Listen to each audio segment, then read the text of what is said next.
Haleluya, Yesu nashimwe cyane. Gitondo cyiza mwese bwoko bw'Imana, turabakiriye muri uyu mwanya. Izina ry'Uwiteka rihabwa icyubahiro. Dushimye Imana kubw'iki gitondo kidasanzwe, igitondo cy'umugisha, igitondo cy'ihumure, igitondo cy'ubuzima bushya, igitondo cy'impinduka, igitondo cy'amateka mashya. Turashima Imana yuko dukandagiye mu wundi munsi mushya. Ni ubuntu bw'Imana n'imbabazi z'Imana. Ariko ndagira ngo mbwire ngo muri iki gitondo Imana imbwiye ngo Imana igihindura ibihe, Imana iginyuranya ibihe, Imana igihindura imvugo, Imana igihindura ubuzima. Haleluya. Munyemerere dushime Imana, Imana ikomeye, Imana ihindura ibihe. Data umuririmbyi yaravuze ngo sinzi uko ubigenza, sinzi n'uko ubikora Mwami, ariko wategetse mu gitondo turaramuka, wategetse tuba bazima. Mana, izina ryawe rihabwa icyubahiro. Papa, turagushimye muri iki gitondo.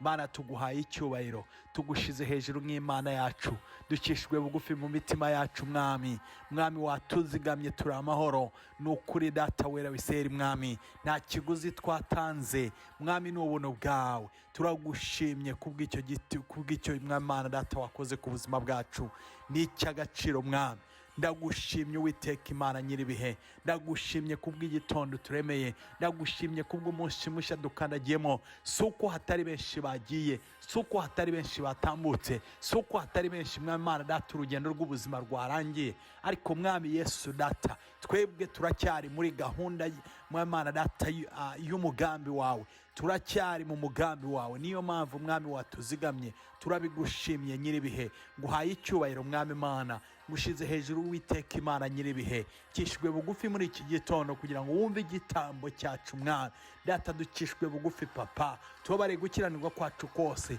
kuko namenye neza Mwami Data gusenga k'umunyabyaha ni ikizira, ariko gusenga k'umukiranutsi kugira umumaro mwinshi iyo asenganye umwete. Turagushimye Mwami, tuguhaye icyubahiro. Rero Papa, imitima yacu Mwami izamukiye kukuramya, imitima yacu izamukiye kugushyira hejuru, imitima yacu izamukiye kuvuga gukomera kwawe mu izina rya Yesu. Mana, turakwingiza n'iki gitondo, wongere utuvugishe, wongere utugenderere, kandi uvugane n'ubuzima bwa buri wese udukurikiranye. Mwami, ndakwingiza Uwiteka, buri muntu wese udukurikiranye Mwami uvugane n'ubuzima bwe, wongere Nyagasani Data umugenderere. Mwuka w'Imana ukora imirimo ikomeye mu buzima bwacu. Kishwe bugufi mu buzima bwanjye, buri kikisha hejuru cyose, buri gishaka cyose Mwami kwishyira hejuru, gikishwe bugufi munsi y'ukuboko kwawe. Naba ari njye Mwami Kristo, ngwino uganze. Mwuka w'Imana utegeke kandi ukore mu izina rya Yesu, amen. Yesu nashimwe cyane. Turimo turavuga ngo Yesu ajya ahindura ibihe, Yesu ajya anyuranya ibihe, Yesu ajya anyuranya imvugo, Yesu ajya anyuranya ubuzima. Yesu ashimwe cyane, ni Imana y'ibihe. Muririmbyi arimo aravuga ngo sinzi uko ubigenza, sinzi n'uko ubikora, ariko icyo nzi ni kimwe, ngo iyo utegetse byose biratungana. Haleluya. Muri iki gitondo Imana itegeke ibihe urimo kunyuramo, Imana itegeke ubuzima urimo gucamo, Imana itegeke ibyari biguteye ubwoba. Yesu ashimwe cyane. Reka dusome inkuru za Yesu Kristo uko zanditswe na Luka mu bice 5. Reka dusome umurongo wa 4 n'umurongo wa 6 kubera umwanya. Aravuga ngo arangije kuvuga abwira Simoni ati, igira umuhengeri mujugunye inshundura murobe. Simoni aramusubiza ati, databuja twakesheje ijoro dukora cyane, nyamara ntacyo twafashe, ariko kuko ubivuze reka zijugunye. Babikoze bafata nyinshi cyane, ndetse inshundura zabo zenda gucika. Imana yacu ishimwe cyane. Uwo ni Yesu. Yageze ku bagabo bari bakesheje ijoro baroba. Yari ari mu kibaya arimo kubwiriza ubutumwa, ariko habona ubwato bwabo bari bashize ku nkombe. Arabubatira, Simoni arabumuha. Arangije arabwiriza, ariko arangije arababwira ngo nimujugunye inshundura zanyu. Hari ku manywa y'ihangu. Imana yacu ishimwe cyane. Hari ku manywa. Mu buzima busanzwe ku manywa ntabwo bajya baroba, abarobyi baroba mu ijoro. Imana yacu ishimwe cyane. Baroba mu ijoro. Imana yacu ishimwe cyane. Reka nkubwire, Yesu ntabwo yitaye uko ibihe byaba bimeze. Yesu ntabwo yitaye uko ubuzima bwaba bumeze. Iyo ategetse byose birashoboka. Imana yacu ishimwe cyane.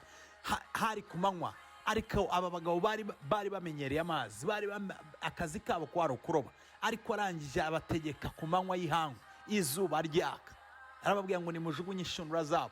Reka nkubwire, Yesu ntabwo yitaye icyo kibazo cyawe iminsi cyaba kimaze. Yesu ntabwo yitaye ubuzima bwawe wari umaze iminsi urimo kunyuramo iminsi bumaze. Haleluya. Ariko iyo Yesu ategetse, ubuzima bujya buhinduka. Iyo ategetse, imibereho igihinduka.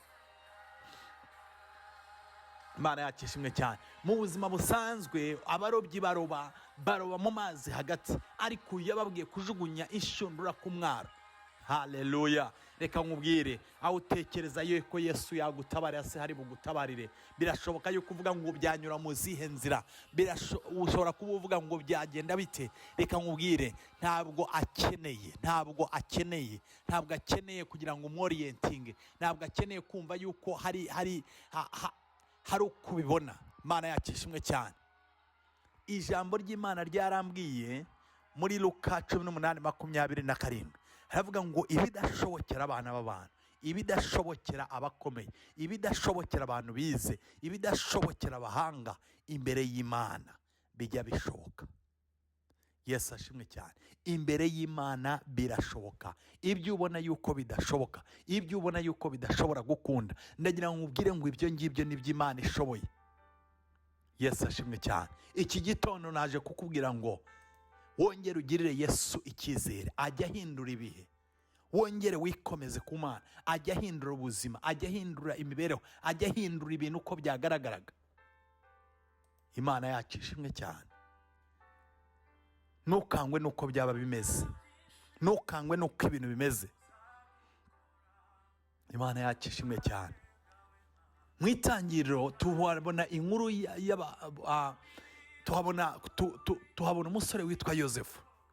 Bene se baramwica, bene se bamujugunya mu rwobo, ndetse biba ngombwa yuko bamugurisha mu kindi gihugu.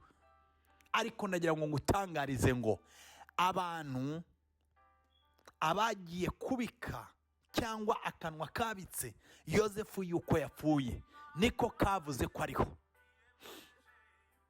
Imana yacu ishimwe cyane. Yesu nashimwe cyane. Abantu bene se bavuze yuko Yosefu yapfuye, bagashira se ikanzu, bakavuga yuko inyamaswa yamwishe.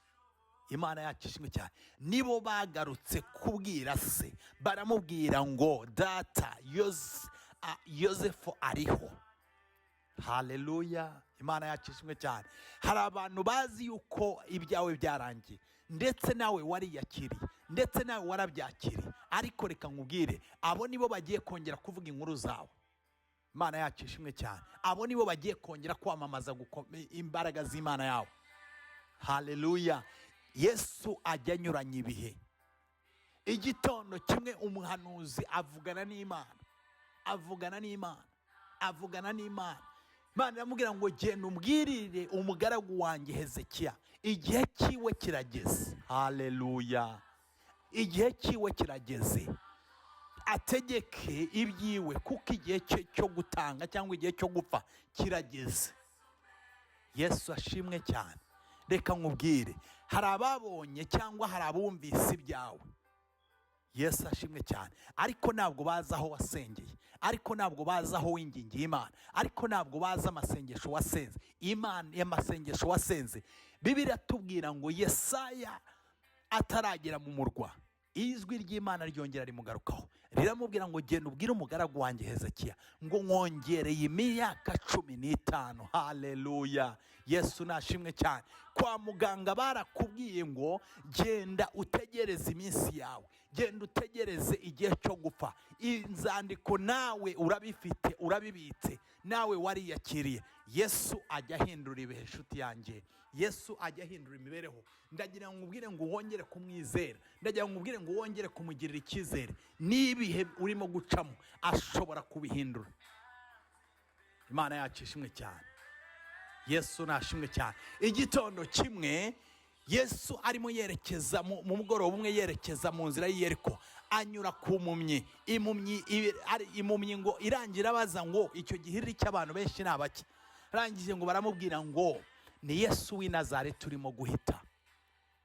Imana yacu ishimwe cyane. Ni Yesu w'i Nazareti turimo guhita. Baramukekekesha ariko ngo akomeza guhamagara. Reka nkubwire, nurorere guhamagara Yesu, nurorere gusenga, nurorere gutabaza, Yesu arakumva, arakumva. Reka nkubwire, abantu barakuvuze ngo warasenze, abantu barakuvuze ngo ari kuriya Imana asenga Ibahe, abantu barakuvuze ngo Imana yiwe ni bwoko ki.